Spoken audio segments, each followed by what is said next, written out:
Buena tarde, soy la doctora Elisa Barrios y tengo el placer de poder compartir con ustedes el tema de síndrome metabólico, diagnóstico y tratamiento. Agradezco a la sociedad por esta oportunidad y a la doctora Laura Mejía y Rocío Mendieta. Es importante definir primero qué es el síndrome metabólico, el cual es un conjunto de factores de riesgo que requieren la presencia de obesidad de predominio central, dislipidemia, hipertensión arterial y resistencia a la insulina. Todos ellos predictores de enfermedad cardiovascular y diabetes tipo 2 en el futuro.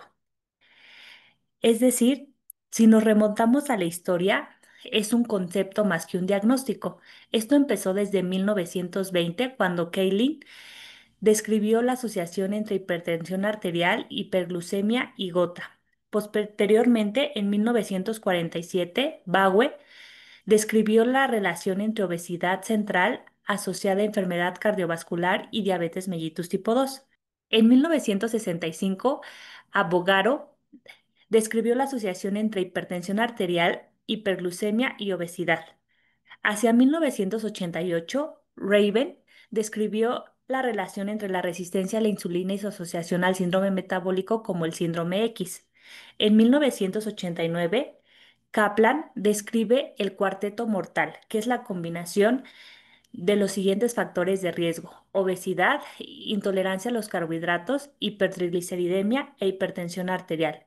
Fue hasta el 2001 cuando se definió como tal síndrome metabólico a la presencia de 3 de 5 factores de riesgo, incluidos obesidad central, hiperglucemia, hipertrigliceridemia, hipoalfa-lipoproteinemia e hipertensión arterial. Sin embargo, en el 2017, la Federación Internacional de Diabetes creó una definición de síndrome metabólico pediátrico utilizando criterios diagnósticos específicos por edad. En esta ocasión, usaron la base de datos de la Encuesta Nacional de Examen de Salud y Nutrición, donde la prevalencia del síndrome metabólico en adolescentes fue del 4,5%, siendo mayor entre los hombres en el 6,7% que en las mujeres con el 2,1%. Y estableció que los niños menores de 10 años no deberían ser diagnosticados con síndrome metabólico, pero sí se deben tomar las medidas de control de peso, especialmente en aquellos con antecedentes familiares de enfermedad cardiovascular. Esta es la tabla en la cual podemos ver cuáles fueron los criterios diagnósticos de síndrome metabólico de acuerdo a la Federación Internacional de Diabetes, donde sabemos que en menores de 10 años solamente aquellos pacientes que presentaran una perímetro de cintura por arriba de la percentil 90 por sexo y edad se debían de corregir si presentaban algún otro factor de riesgo. Sin embargo, no podría hacerse como tal el diagnóstico de síndrome metabólico. Y a partir de los 10 a los 16 años de edad, no solamente era cumplir con el perímetro de cintura, sino ahora sí con los factores de riesgo que se podrían describir. En este caso, una presión arterial elevada, clasificada como una tensión arterial sistémica por arriba o igual a 130, y una tensión arterial diastólica mayor o igual a 85 milímetros de mercurio. Alteración en los triglicéridos, con triglicéridos mayores a 150 miligramos por decilitro, y una alteración en el HDL con niveles menores a 40 miligramos por decilitro, así como niveles de glucosa alterados en ayuno con una cifra mayor o igual a 100 miligramos por decilitro. Y para aquellos pacientes mayores de 16 años, entraron en el criterio de perímetro de cintura como si ya fueran adultos, con un perímetro de cintura alterado mayor o igual a 90 centímetros en varones y mayor o igual a 80 centímetros en mujeres.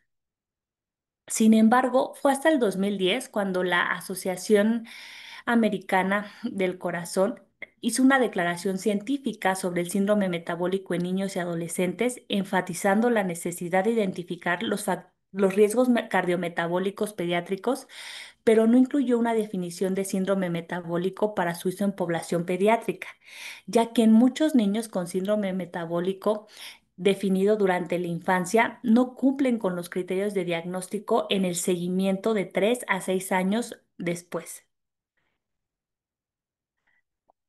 Aquí podemos ver cómo surgieron posteriormente también los criterios de diagnóstico para síndrome metabólico de acuerdo al ATP3, donde esencialmente fue ocupado para los adultos con los mismos criterios en cuanto a obesidad abdominal, alteraciones en los triglicéridos, disminución del HDL, hipertensión arterial y glucosa alterada en ayuno. Sin embargo, también podemos ver que empezaron a surgir nuevas clasificaciones, entre ellas una de las más utilizadas actualmente en pediatría, que son las de Cook y las de Ferranti, donde podemos ver que el perímetro abdominal ya se va a poder clasificar si hay alguna alteración o no, dependiendo de las percentilas de cintura por edad y sexo, encontrándose alterado para los criterios de Cook cuando está mayor o igual a la percentil 90. Alteraciones en los triglicéridos cuando estos se encuentran mayor o igual a 110. Alteraciones en el HDL cuando se encuentra con un nivel menor a 40 miligramos por decilitro.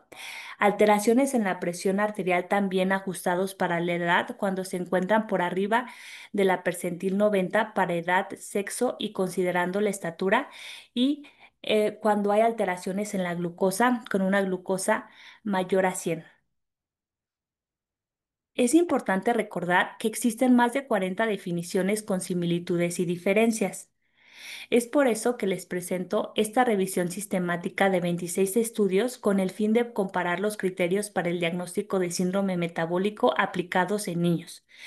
Los criterios más utilizados a partir del 2015 son los de Cook y los de la Federación Internacional de Diabetes, así como los de ATP3 y posteriormente los de Ferranti, en ese orden. Y los factores de riesgo que son más comúnmente alterados en la población pediátrica son primero la circunferencia abdominal, posteriormente los niveles de triglicéridos, después la disminución del HDL, enseguida las alteraciones en la presión arterial y finalmente las alteraciones al nivel de la glucosa. Entonces, desde el 2015 se ha producido un aumento del uso de los criterios de Cook. Esto lo vemos evidenciado por los 11 estudios que ocuparon estos criterios para poder hacer la clasificación, lo cual representó el 42.3%. Posteriormente, los criterios de la Federación Internacional de Diabetes, que representaron 9 artículos, lo cual es el 34.6%. Y es importante recalcar que el 50% de los estudios que se incluyeron se realizaron en países latinoamericanos como Brasil, Colombia, Chile y México. Esta es una tabla donde podemos ver parte de los estudios que se realizaron, sobre todo en nuestro país, y cuáles fueron los criterios que utilizaron, y podemos evidenciar cómo fueron esencialmente los de Cook y posteriormente los de la Federación Internacional de Diabetes.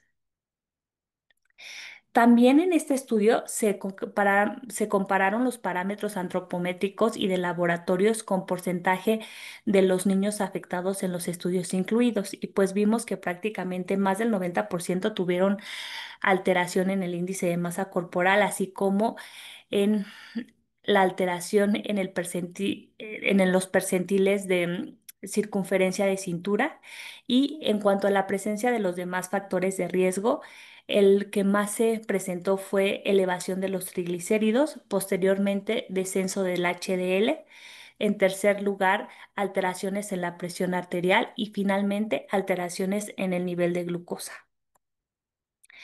Entonces, aunque la Federación Internacional de Diabetes y los criterios de la ATP3 eran los más utilizados para el diagnóstico de síndrome metabólico en niños en investigaciones previas, existe una mayor tendencia hacia el uso de los criterios más específicos, como son los de Cook o Ferranti, para mejorar la precisión del diagnóstico actualmente. Y también es importante conocer que hay una alta prevalencia de niveles elevados de triglicéridos y de un HDL bajo, principalmente en países latinoamericanos como son México y Brasil. Por lo tanto, cuando queremos hablar de epidemiología, vemos que depende de la definición que utilizaremos. Sin embargo, no hay que olvidar que el 90% de los niños obesos van a presentar al menos uno de los factores de riesgo de las características que se presentan en el síndrome metabólico. Sabemos que este va a ser más prevalente en mujeres con respecto a hombres y que algunas poblaciones que tienen mayor incidencia, como son las poblaciones hispanas con respecto a las caucásicas. En esta tabla les muestro los diferentes criterios que existen para el diagnóstico de síndrome metabólico. Aquí quiero enfatizar las diferencias en los criterios con respecto a la Federación Internacional del Diabetes con respecto al resto de las clasificaciones. La Federación Internacional de Diabetes requiere que todos los pacientes presenten obesidad central, aparte de que no se pueda hacer el diagnóstico en menores de 10 años. Y los valores que se ocupan para poder determinar si un paciente tiene alteraciones en la presión arterial son iguales independientemente de la edad o del sexo.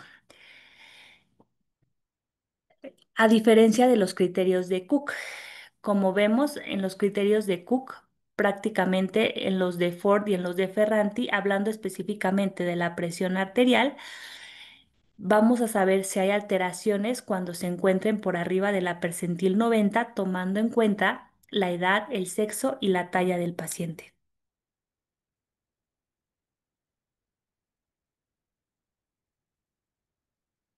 De ahí en fuera tienden a ser prácticamente iguales. Nada más que otra de las diferencias importantes es que cuando hablamos de dislipidemia, para la Federación Internacional de Diabetes, los triglicéridos tienen que ser mayores a 150 para identificar alguna alteración. En el resto de los demás criterios, sobre todo específicamente para los criterios de Cook, con que tengamos triglicéridos por arriba de 110, identificaremos alguna alteración. En cuanto al HDL, la Federación Internacional de Diabetes lo clasifica por hombres y mujeres, siendo menos de 40 miligramos por decilitro el valor de corte para hombres y menos de 50 miligramos por decilitro para mujeres. En cambio, en los criterios de Cook, con tener un HDL menor a 40, cumplen con el criterio, independientemente de que sean hombres o mujeres.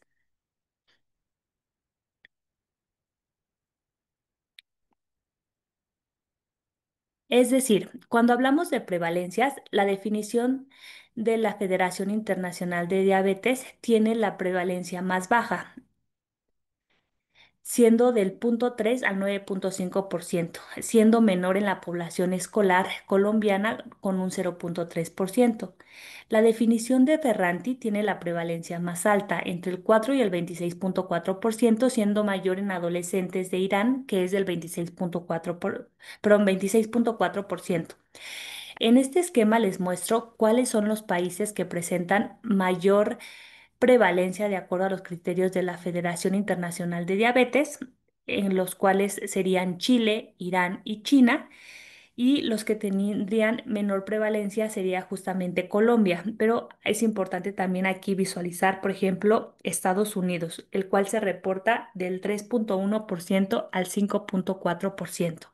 Cuando lo comparamos con los criterios de Cook, Ford y Ferranti, vemos que se reporta de manera distinta. Hay mayor prevalencia en Irán y en Europa y también mayor prevalencia en los Estados Unidos con respecto a la cifra que se reportaba por la Federación Internacional de Diabetes de 10,1%. Hablando específicamente de nuestro país, necesitamos realizar mayores estudios que nos permitan conocer cuál es la prevalencia real del síndrome metabólico en nuestra población. Sin embargo, les presento este artículo en el cual se publicó en el 2022 cuál era la prevalencia del síndrome metabólico en la población infantil del sur de Jalisco. Se diagnosticó con síndrome metabólico en niños que presentaron tres o más parámetros alterados de acuerdo a los criterios de la Federación Internacional de Diabetes, el ATP3 y Cook. Es importante recalcar que más del 50% de los pacientes fueron diagnosticados con sobrepeso u obesidad. Por eso sabemos que a mayor presencia de obesidad, mayor riesgo de presentar o incrementar la prevalencia de síndrome metabólico. La prevalencia de síndrome metabólico, de acuerdo a la Federación Internacional de Diabetes, fue del 3,2% en esta población. De acuerdo a los criterios del ATP3, fueron del 14,3% y de acuerdo a los criterios de Cook, el 6,3%. Los parámetros que se alteraron con mayor frecuencia fue el nivel de HDL, posteriormente alteraciones de glucosa y finalmente hipertrigliceridemia. Sin embargo, la Asociación Americana de Pediatría subraya la importancia de tratar cada factor de riesgo individualmente, independientemente de la definición que estemos ocupando en ese momento para hacer el diagnóstico de síndrome metabólico, con el objetivo de poder reducir el riesgo cardiometabólico. Aquí les presento cuáles son los valores correspondientes al percentil 90 y 75 de circunferencia de cintura en centímetros en la población mexicanoamericana, las cuales debemos utilizar para poder definir si existe alteraciones en el perímetro de cintura para el diagnóstico de síndrome metabólico. Esto con el objetivo de poder delimitar mayor riesgo de efectos cardiovasculares. Hablando específicamente de la patogénesis, debemos recordar cuáles son los factores de riesgo. Entre los factores de riesgo encontramos a los hijos de madre diabética o madre con diabetes gestacional, aquellos pacientes que presentaron peso bajo o alto al nacimiento. Sabemos que un peso bajo es menor a 2,5 kilos y alto mayor a 4 kilos. Aquellos que presentaron una recuperación ponderal a un ritmo muy rápido en los primeros 2 años de vida, lo cual los predispone a mayor riesgo de rebote a temprano de la adiposidad. Aquellos que presentaron inicio de la alimentación complementaria temprana antes de los 6 meses de edad. Aquellos que fueron alimentados con fórmula, ya que sabemos que los bebés que reciben lactancia son más capaces de regular su ingesta de energía. Aquellos padres que son obesos, principalmente cuando es la madre la que presenta obesidad, ya que tiene la posibilidad de poder afectar justamente esta parte de la epigenética de el bebé durante el embarazo. Y bueno, también es importante cuando los padres son obesos porque habla de los hábitos de alimentación que tiene esa familia y con ello pues también el riesgo de desarrollar obesidad a lo largo del tiempo. El sedentarismo, que son aquellos que presentan eh, una, un tiempo en pantallas o en televisión mayor a 2 horas por día. Aquellos que tienen antecedentes heredofamiliares de diabetes mellitus tipo 2, hipertensión arterial, infartos agudos al miocardio o enfermedad vascular cerebral.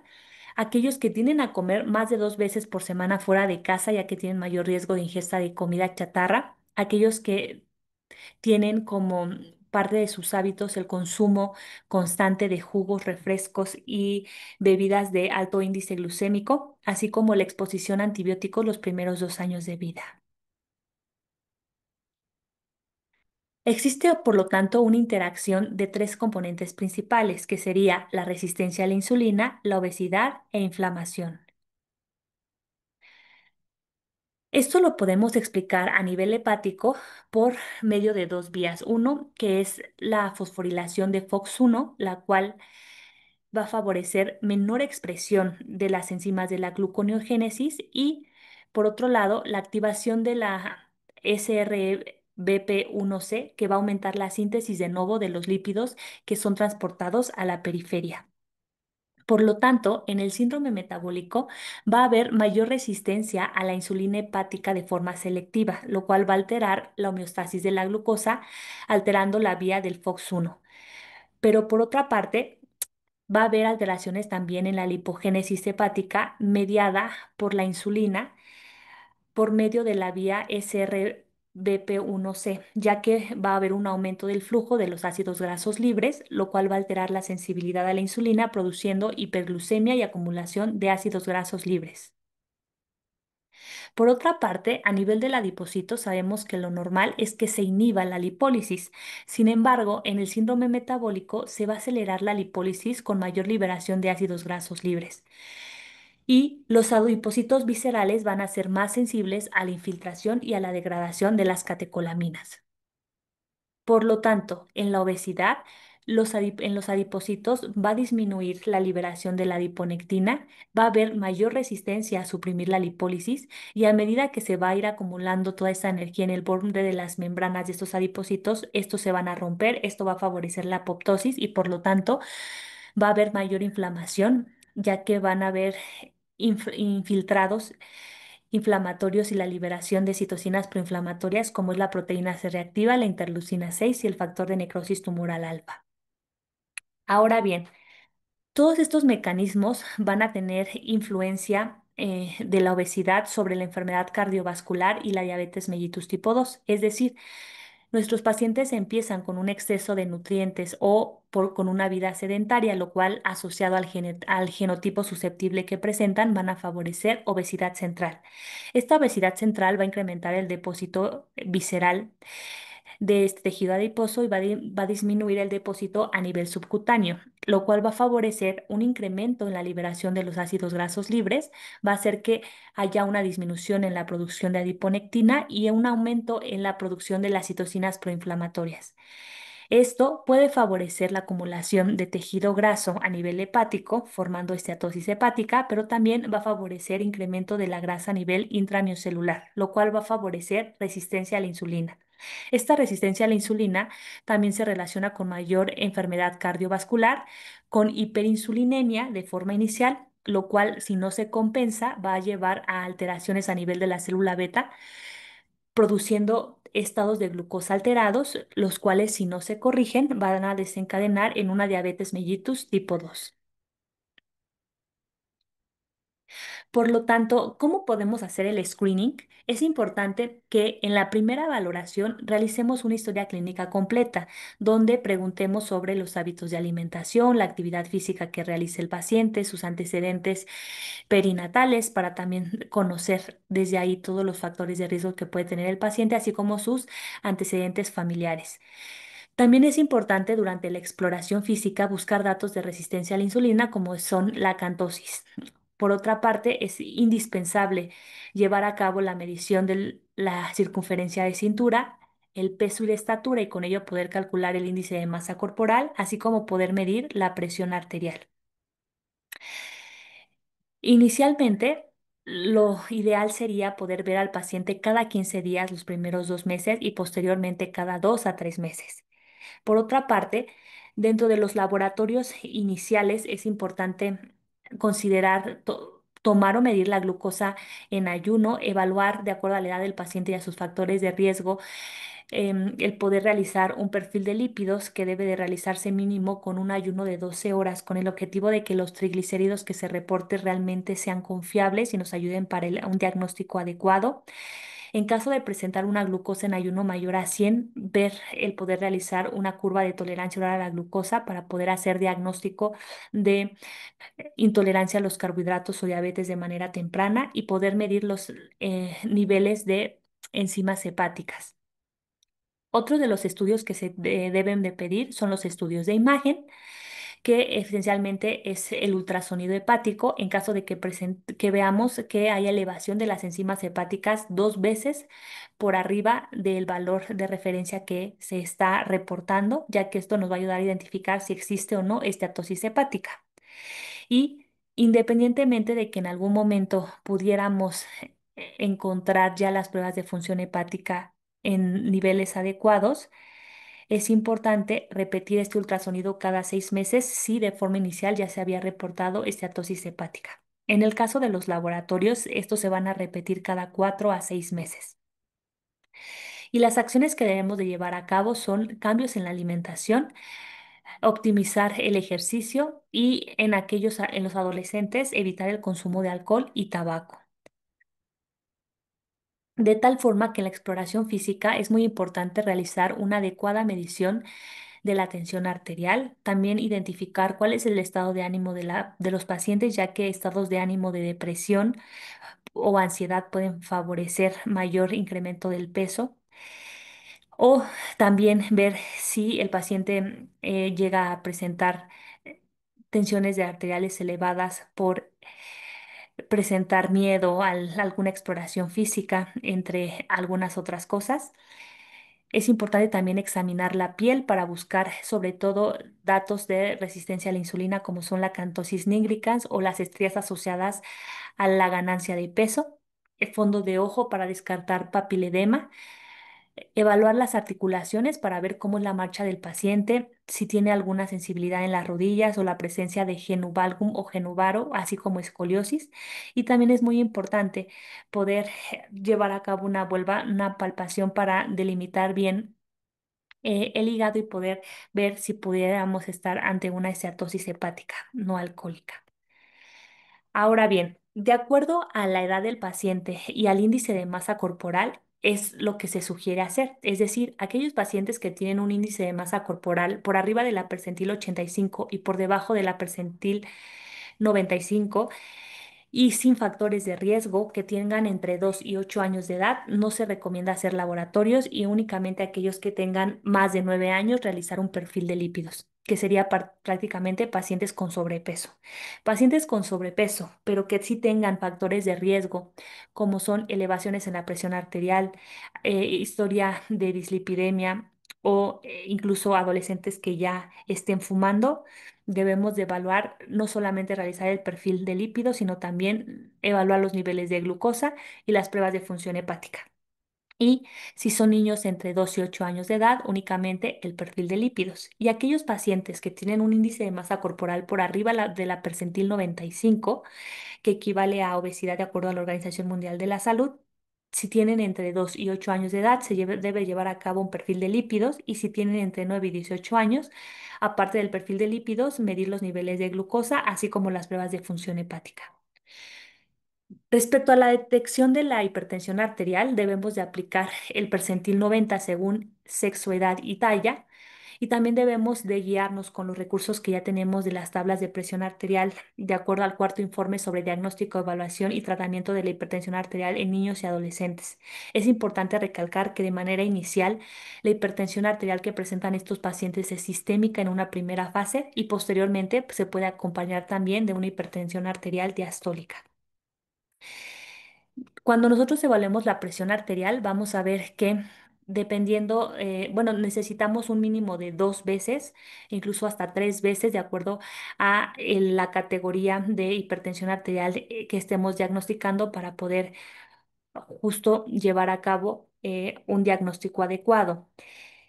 Y las intervenciones van a estar enfocadas a la reducción de la ingesta de sodio en la dieta y un aumento de la ingesta de polifenoles de aceite de oliva, frutas y verduras, así como realizar de 30 a 60 minutos de ejercicio de moderada a intensidad un poco más alta si es que el paciente lo permite y si no tiene una obesidad importante durante 3 a 5 días por semana. El objetivo es que podamos ayudar a disminuir la tensión arterial por debajo de la percentil 90 en niños menores de 13 años y que los niños que tienen 13 años o más tengan una tensión arterial menor a 130/80. Ahora, ¿en qué momento es considerado el poder ocupar algún fármaco para esta hipertensión arterial? Es cuando esta hipertensión persiste a pesar de las modificaciones en el estilo de vida o en caso de que esta hipertensión arterial sea sintomática o una hipertensión en estadio 2, sin factores que podamos modificar. Cuando iniciemos el tratamiento debe ser con un solo medicamento en la dosis más bajita, e irlo ajustando cada 2 a 4 meses e ir vigilando cada 6 semanas hasta lograr normalizar la presión arterial y posteriormente vigilar cada 3 a 4 meses ya que el paciente esté estable. ¿Qué fármacos podemos usar? Podemos usar tanto los IECAS como los ARA2 o incluso bloqueadores de los canales de calcio de acción prolongada o algún diurético tiacídico. Y es posible que algunos pacientes requieran terapia combinada si la tensión arterial no se normaliza con la monoterapia a una dosis máxima. Entonces, aunque sí conocemos cuáles son los medicamentos que podemos ocupar para dar un tratamiento inicial, es importante considerar la valoración por cardiología para que el tratamiento pueda ser todavía mucho más fino de esta hipertensión arterial asociada a obesidad. En cuanto a la dislipidemia, es importante recalcar que es más importante el tipo de grasas que está consumiendo el paciente que la ingesta total de las grasas. La sustitución de los ácidos grasos saturados en menos del 10% por ácidos grasos poliinsaturados, que se pueden llevar al 10 al 15%, nos van a ayudar a reducir los niveles de colesterol sérico, pero no nos van a ayudar a disminuir el riesgo de muerte por enfermedad coronaria. Es por eso que es necesario hacer una reducción de la grasa total entre el 25 y el 30% de las calorías diarias y de la grasa saturada menos del 10% de las calorías y una ingesta de colesterol menor a 300 miligramos por día para reducir de forma segura y eficaz el colesterol total y el colesterol LDL, que es el arteriogénico, y favorecer que la mayoría de las grasas que se ingieran sean insaturadas, como es el omega 3. Es rara vez las veces que necesitamos dar tratamiento para la hipertrigliceridemia en nuestros niños. Entonces, de acuerdo al grupo de edad, vamos a ver que en los niños entre 2 a 3 años de edad hay que limitar la grasa total en la dieta del 30 al 35% de las calorías que van a ingerir. En los niños y adolescentes de 4 a 18 años de edad, de un 25 a un 35% del total de las calorías, y a partir de los 19 años de edad, de un 20 a un 35% del total de las calorías. Pero también es importante conocer cuáles son los niveles de colesterol en niños y adolescentes aceptables. Entonces vamos a ver que el nivel de colesterol total aceptable es menor a 170, limítrofe entre 170 y 199 y alto mayor o igual a 200. Y del colesterol LDL es aceptable menor a 110, limítrofe entre 110 y 129 y alto mayor o igual a 130. Ahora, ¿en qué casos vamos a usar fármacos en las dislipidemias? Las estatinas van a estar indicadas con un colesterol no HDL superior a 145 o cuando está por arriba de la percentil 95 por edad y sexo. Los fibratos solamente los vamos a ocupar cuando el paciente presente una hipertrigliceridemia moderada que corresponde a unos triglicéridos entre 200 y 499 miligramos por decilitro. Y es importante comentar que en la actualidad la FDA no aprueba en los niños el uso de otros medicamentos para reducir los triglicéridos como es el ácido nicotínico. Hablando específicamente de la enfermedad hepática no alcohólica, vamos a ver que se va a definir por tener una grasa hepática mayor al 5% del peso del hígado, no causado por el consumo de alcohol. Sabemos que es pues prácticamente por la infiltración grasa a nivel hepático.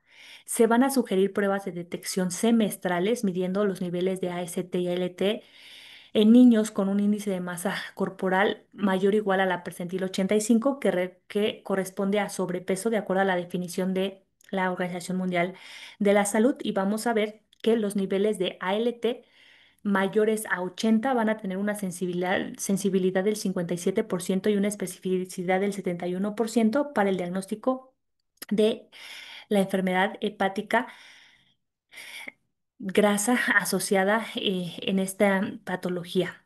Los niveles normales de ALT regularmente son menos de 25 en los niños y menos de 22 en las niñas. El objetivo del tratamiento va a ser poder detener las lesiones hepáticas y revertir el proceso de la esteatosis o de la esteatohepatitis, de la cirrosis y de sus complicaciones. Esto lo vamos a lograr por medio de modificar el estilo de vida y la pérdida de peso. Parte de lo que nos puede apoyar de forma complementaria es el uso de los probióticos de la cepa de Lactobacillus rhamnosus y los ácidos grasos de omega 3 para mejorar la progresión de la enfermedad.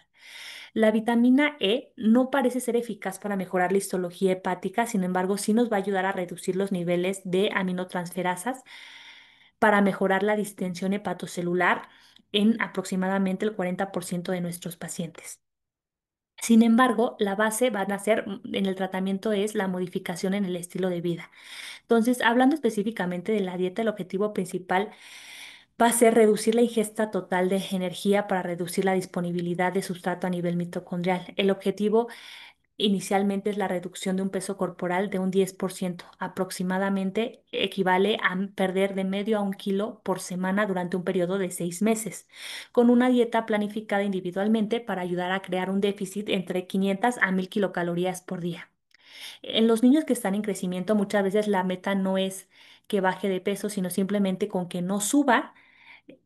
Como están en crecimiento, poco a poco el peso y la talla van a ir logrando un buen índice de masa corporal, pero sobre todo va a empezar a desaparecer el tejido graso y a formarse mayor tejido magro. Es importante que no se omita ninguna de las tres comidas principales, que se consuman todos los días al menos 2 raciones de frutas y 3 de verduras, evitar comer enfrente del televisor, masticar adecuadamente de 20 a 30 ocasiones cada bocado antes de deglutirlo, servirlos en las porciones en platos pequeños para que también psicológicamente el paciente tenga la sensación de que está comiendo de manera completa. Y en caso de que se queden con hambre después de haber consumido sus raciones correspondientes, ofrecer 1 o 2 raciones extras de vegetales.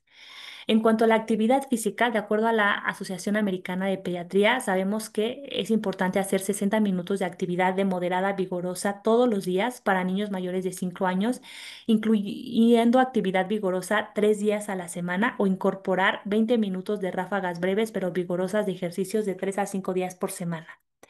También es muy importante reducir la inactividad y un mínimo de 20 minutos de actividad física de moderada a vigorosa al día y 15 minutos de resistencia con un objetivo de 60 minutos totales. Todo en el contexto de una dieta controlada en cuanto a las kilocalorías. Y en pacientes con obesidad severa es muy importante evitar los ejercicios que provoquen un peso constante o impacto sobre las piernas, los pies, las caderas, las rodillas del niño. Por eso es que en estos pacientes el deporte de elección es la natación. En cuanto al tiempo en pantalla y sueño, es importante limitar el tiempo frente a las pantallas a menos de 2 horas al día. De acuerdo a la National Sleep Foundation, recomienda dormir entre 8 y 11 horas para niños en edad escolar y adolescentes. También es importante evitar las pantallas hasta que los niños cumplan entre 18 y 24 meses de edad. Y también se sabe que dormir menos de 7 horas da mayor probabilidades de ser obesos en el paso del tiempo, entre 5 y 8 años más tarde. Es importante que involucremos a toda la familia, ya que se ha visto que cuando se involucra a toda la familia hay mayores resultados con respecto a la reducción del índice de masa corporal que cuando solamente se da el tratamiento al niño de forma aislada. Aquí les pongo un cuadrito que nos ayuda a poder resumir cuáles son las metas y las recomendaciones generales para el manejo del síndrome metabólico. Entonces, en cuanto a la obesidad abdominal, para disminuir la circunferencia de la cintura por debajo de la percentil 75, que es lo óptimo, hay que enfatizar cambios terapéuticos en el estilo de vida. Para disminuir el nivel de triglicéridos hay que disminuir el consumo de azúcares simples y realizar ejercicio. Para mantener un HDL por arriba de 40 hay que enfatizar cambio terapéutico en el estilo de vida, incrementar el consumo de omega 3 y ejercicio. Para mejorar los niveles de la presión arterial por debajo de 110/70, esto regularmente se logra mejorando el peso, bajando de un 5 al 10% del excedente de peso. Y para mejorar las glucosas a menos de 85, enfatizar cambios terapéuticos en el estilo de vida, específicamente sobre la alimentación.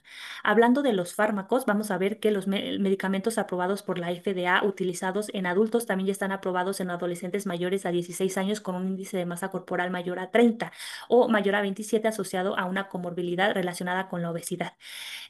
Uno de estos medicamentos es el Orlistat. Sabemos que es un inhibidor de la lipasa gastrointestinal. Es el único medicamento contra la obesidad aprobado para su uso en adolescentes mayores de 12 años. Sin embargo, tiene efectos adversos muy importantes a nivel gastrointestinal y lo cual también lleva a la afección de la absorción de las vitaminas liposolubles. Por lo tanto, es muy difícil que lo ocupemos.